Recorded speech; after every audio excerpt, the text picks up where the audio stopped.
sekarang Kang Abu, ini kan katanya kita masuk ke zaman Aquarius. Banyak orang bicara soal itu gitu ya.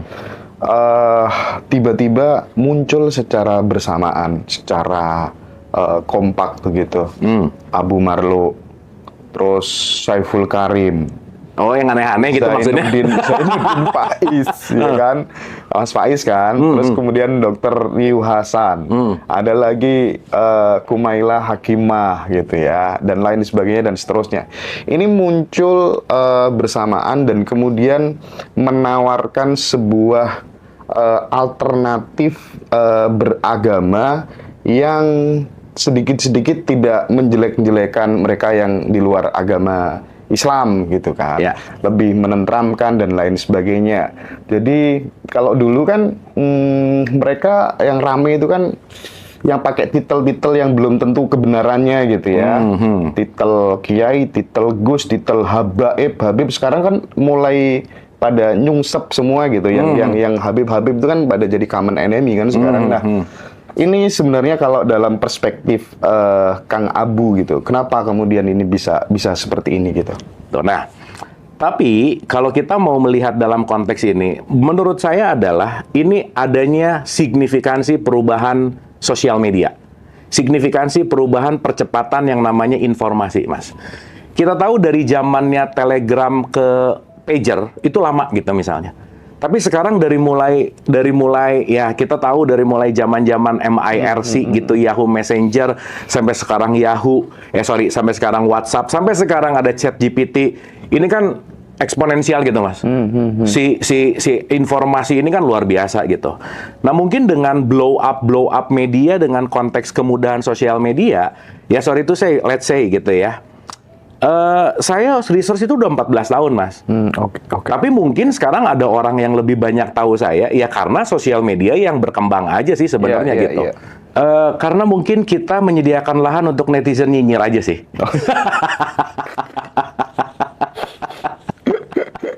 Gitu ya, Kang. Karena menarik gitu ya, dengan perspektif yang berbeda dinyinyirin terus gitu, Mas. Jadi ya udahlah ya, dengan yaitu netizen kita tuh sangat akan tidak pernah membuat gagal dalam menghibur, Mas. Itu menarik gitu pokoknya ya.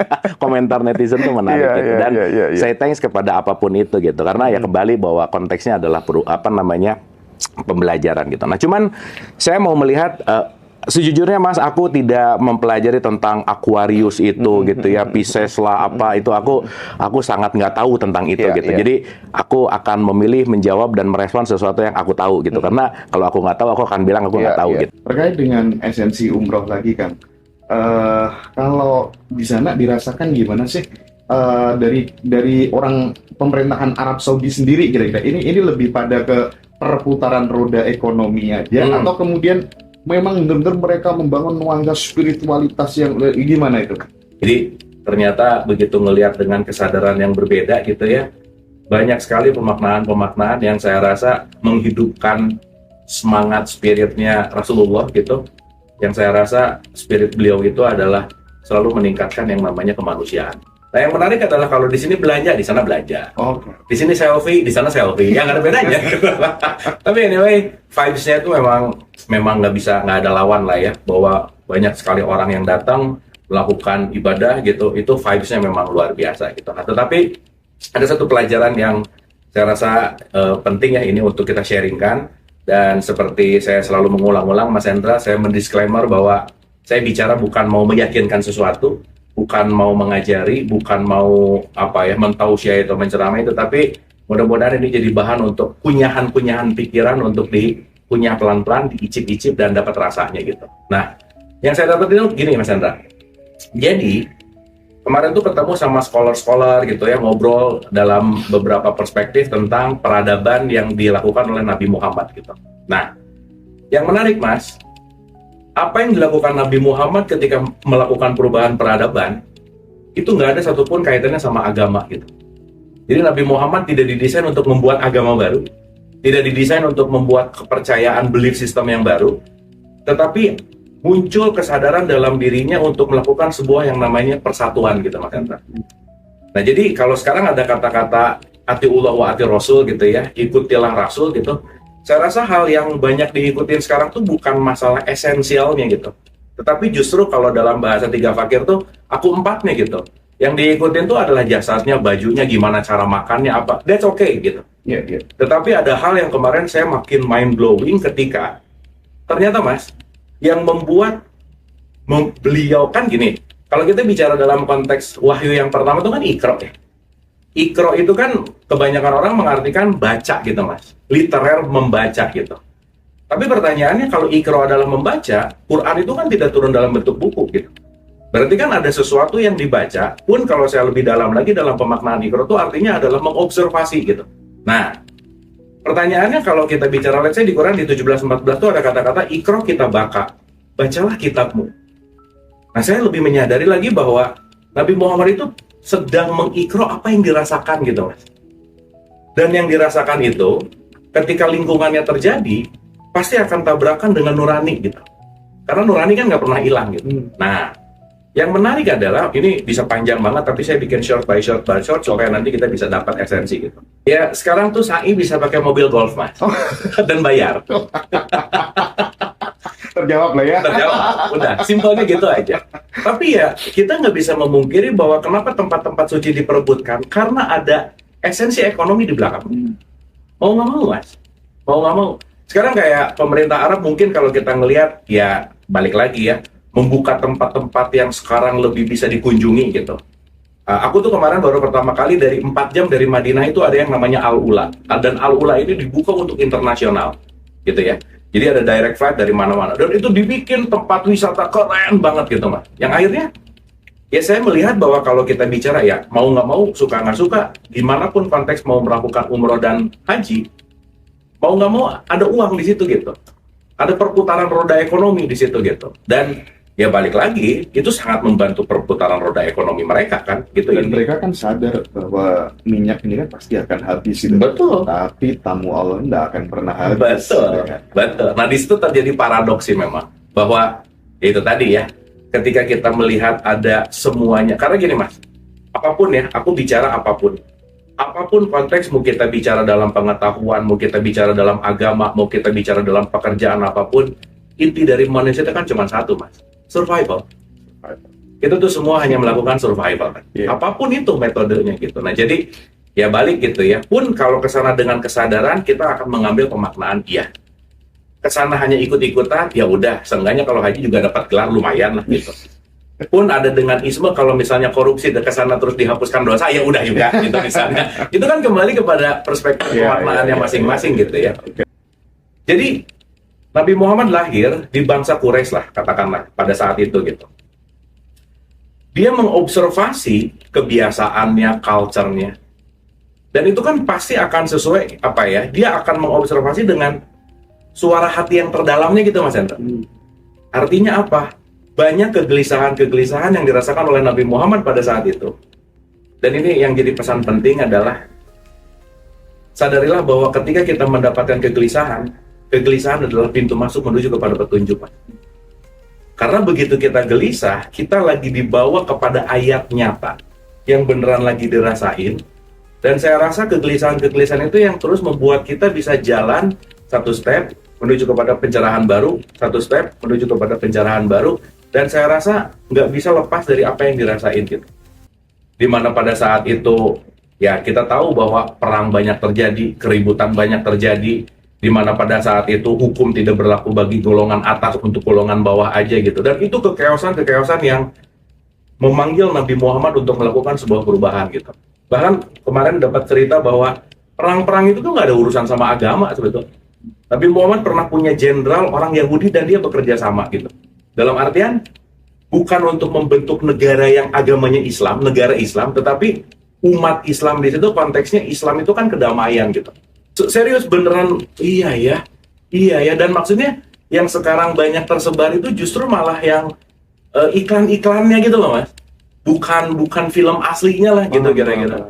Iklan-iklan yang justru malah ya kita jadi bisa berantem gara-gara kunut nggak kunut bisa ribut gitu.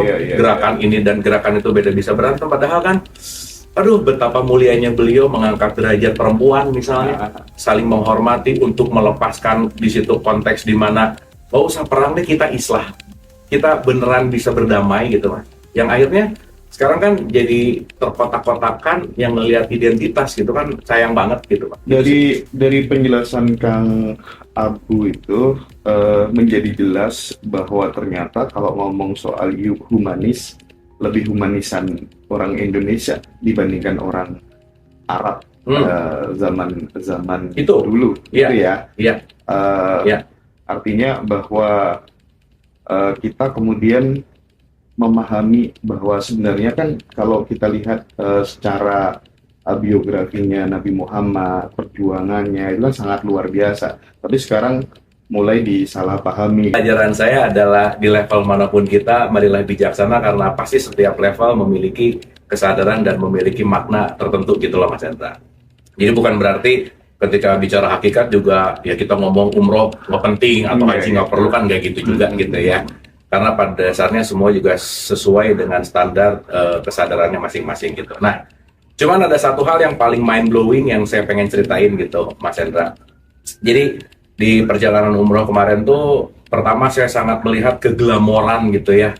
Begitu saya landing di Jeddah ke Mekah gitu, ngelihat Masjidil Haram tuh, wah sekarang luar biasa gitu Mas Hendra. Dengan lebih besar gitu ya, lebih glamor, pokoknya dahsyat lah, pembangunannya luar biasa gitu. Dan ya kembali gitu ya, saya mengutip dalam satu buku di salah satu profesor yang pernah saya ajak ngobrol gitu, bahwasannya bagus nih Mas Hendra, judul bukunya tuh menarik banget, Mekah seperti Las Vegas gitu. Itu menarik gitu. Artinya Seperti Las Vegas.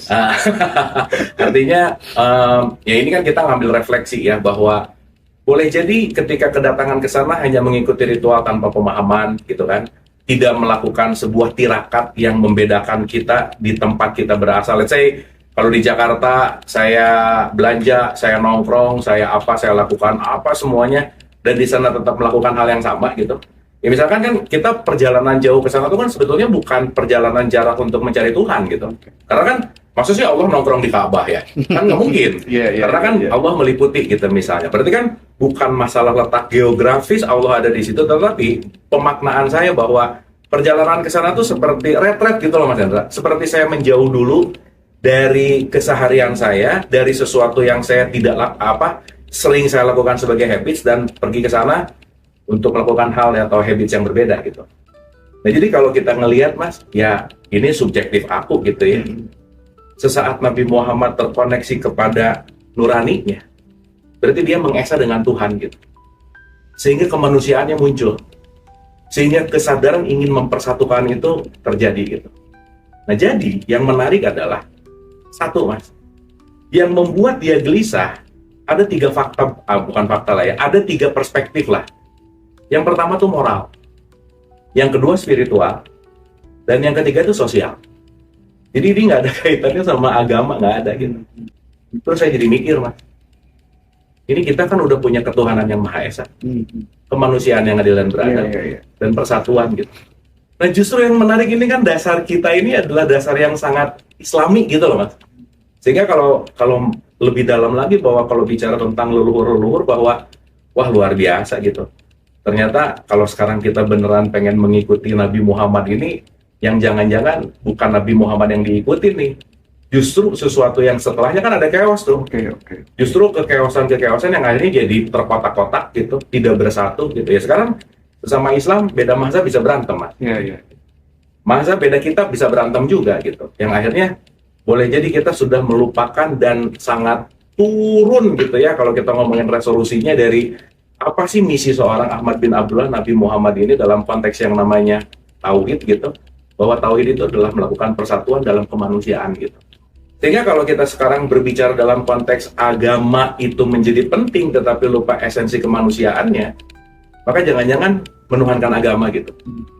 Dan beragama belum tentu memiliki moral yang bagus. Dan mungkin penting banget untuk melakukan keseimbangan antara religion sebagai jembatan, Tuhan sebagai tujuan, dalam konteks bahwa ada religi dan ada spiritualitas.